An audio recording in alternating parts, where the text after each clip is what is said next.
Жаңы мэр болгонума бир жумадан өттү да, бир жумадан бери ушул жерге келем. Такыр курулуш токтоп турат да ушул жерчи. Курулушту ушул боюнча таштаганыбыз болбойт.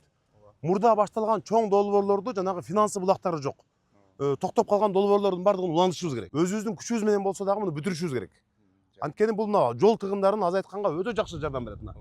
Бул жактан келип мына түз эле бул жакка бурулуп отурбастан Амир Темурга чейин чыга берет ошондочу. Мурда эми ушунун бардыгын жанагы төшөгүнгө карап бутуңсун дегендей кылып пландап кылыш керек болчу, бирок эми башталып калды.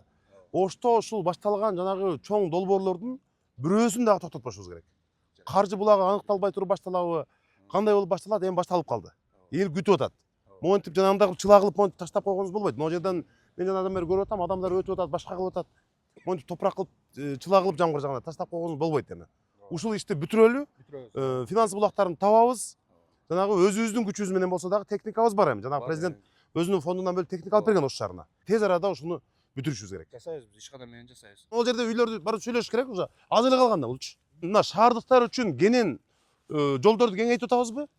Жагымдуу шарттарды түзүп атабызбы? Ага мамлекетке, элге керек болуп атат. Аны элге туура түшүндүрүш керек. Үйлөрдү мурдагыдай эле ошол жердеги снос боюнча иштерди улантабыз биз. Мына үйлөрдү Мухаммед сүйлөшкүлө, сүйлөшсөң жок дебейт. Башталган иштин баарын улантып бүтүрбөсөк болбойт.